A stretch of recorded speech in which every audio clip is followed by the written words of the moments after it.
Hi guys, welcome back to my wood turning section of my YouTube channel. Rav is in the shack. Right then, over the last few years we have started to see more and more tools coming onto the market that use tungsten carbide cutters. There's quite a few on the market now. There's the easy wood tools, isn't there? And there's these Hunter tool systems. This particular one is the Hunter Hercules, if you can see that. This thing is a monster of a tool. Comes in a nice protective tube. Comes with a hang on, let me just put the tool down. Comes with a nice key as well. They supply a key so that you can take the carbide cutter on and off, or slacken it off and move it around, which is a nice thing. And if you use this key, apparently you can't over tighten it, which is good thing that. I've got a spare carbide cutter here. I bought one. I don't know if you can, well, can you see that? It's very small. The carbide cutters, they're about 12, I can't remember whether it was 12 or 15 pound, which sounds quite a lot for one cutter. But what you've got to remember is these cutters last and last and last. They last a lot longer than a high-speed steel cutter would. So basically this is the tool. I got it handled. I don't know why. Oh yeah, I do. They didn't have it unhandled. They sell it unhandled and they sell it handled, but where I got mine from, they didn't have any that was unhandled, so I had to get the handled one. But basically this is a tool. It's a bit of a beast. I mean, look at that for a tool shaft. Look at that. That is a monster of a tool shaft. And there's your carbide cutter. Now, what I got this for, I got it for a reason. You know, sometimes when you get wood given, it can be not in the best of condition. You might get some root burr given that's got loads of grit in it. You might get some crotch wood, again, that's got dirt and grit trapped in it. You might get some root wood that's, you know, full of dirt. And, you know, like gritty burr wood is well known for destroying high-speed steel gougers. It will make a terrible mess of them. Well, I got fed up with that, so I bought this tungsten carbide. This thing will go through gritty burr like you and me eat white bread. It will go through dirty root wood like a hot knife through butter. I've used this tool on some of the most disgusting wood you have ever seen in your life. I've used it on wood that my other tools, I could hear them screaming at. They were that scared. This tool will go through them no problem. I've used it on loads of wood and it's still sharp. It's still sharp, right? And I've used it on some disgusting wood, some absolutely disgusting wood, and it's still sharp, right? Say eventually, when it does blunt, when it does lose its edge, which is going to be a long time, believe me. All you have to do is slacken that cutter off slightly, slacken that bolt off, turn the cutter a third of a turn, tighten that bolt back up, and you've got a fresh edge again. Okay?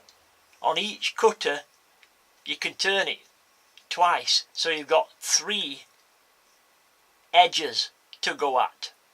You know, that one blunts, you turn it a third of the turn, that one blunts, you turn it a third of the turn, that one blunts, then you have to replace it or sharpen it. But believe me, that's gonna take a long time before this cutter is fully exhausted, before it's fully dull. A long time. The wood I've cut using this tool, you would not believe it's, you know, it's come off building sites, you know, covered in dirt and grit. So that's what I bought it for, and it's ideal for that, for hunking through nasty, horrible wood.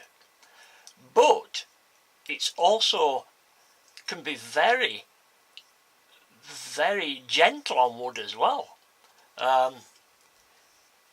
Alright, you can put it on the tool rest and it's flat underneath, so you put it flat on the tool rest, but there's nothing to stop you from turning the tool slightly so that it then develops a shearing angle for the wood, and you can get some beautiful cuts using that technique. Beautiful. In fact, you can get some cuts that barely need sanding using that technique. It's a lovely tool. As I say, I don't use it on normal wood. I bought it specifically for dealing with gritty burr, horrible nasty root wood, wood that I've been given that's come off building sites that's full of grit and dirt, you know, and it does that job brilliant. Now then, I want to show you, they do it in 2 sizes, and I want to show you the other one. This is the smaller sized, okay? The handle was made by me, English yew. I love that wood. It's one of my favourite woods. Beautiful. Look at the purple colour there that's come out of it. Beautiful. But this is the smaller Hunter Hercules. 3/8 this, I think it is. Look at the size of the tungsten carbide tip for this. It's absolutely tiny. But again, if it does dull, you get 2 more goes at it. So each cutter can have 3 fresh edges on it.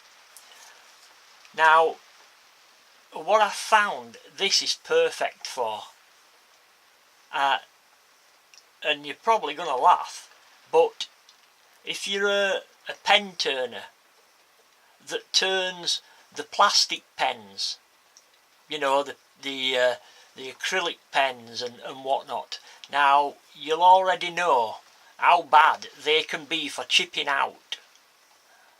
You know, some of these plastic pen blanks, they chip out. You barely to look in the general direction and they start chipping out.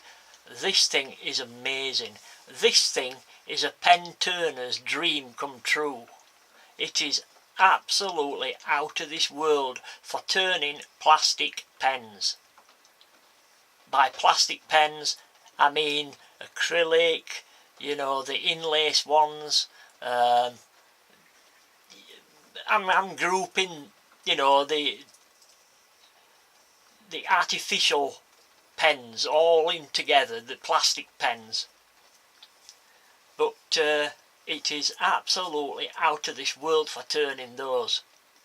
It's very, you've got to go at it crazy to get it to chip out. If you just take your time, it's beautiful, and it'll leave a surface finish that barely needs wet sanding.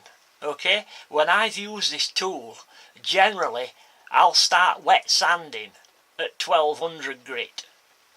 That's how good it is. I'll start actually wet sanding at 1200 grit after I've used this tool. That's how good a surface it'll leave. It's brilliant. Absolutely brilliant. I cannot stress how good this thing is for turning plastic pens. It'll turn wooden pens, brilliantly. But I have another tool that I use on wooden pens. It has no real benefit on wooden pens, but certainly on plastic pens it works brilliant. I cannot get that over to you enough.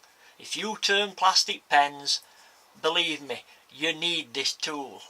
The small Hunter Hercules. Brilliant, guys. I cannot enthuse you about it enough. I mean, I've turned plastic pens, don't get me wrong, I've turned loads of plastic pens and made really good jobs of them. But this makes life so much easier. No longer do you have to take the barest little cuts. This thing just flies through them. It's brilliant. Absolutely brilliant. If you turn plastic pens, give this tool a go. This one I got unhandled and made my own handle. But you can get it handled, same as the large one. I just wanted to show you those two tools. That's the big one, the Hunter Hercules large, and the small Hunter Hercules. There's quite a large difference between them. But this one's brilliant for disgusting wood. This one's brilliant for plastic pens. Brilliant. Right, guys, I just want to show you those. I'm really over the moon with these two tools. They're brilliant. One works, that works brilliant on disgusting wood. That works brilliant on plastic pen making. Brilliant. Right, guys, I'll end the video here. I'm waffling on again, but I just wanted to show you those two. They're not cheap, but by golly, they do a good job. Right, catch you later, guys. Take care in your workshops. Bye bye now. I'll catch you on the next video, hopefully. Catch you later. Bye bye.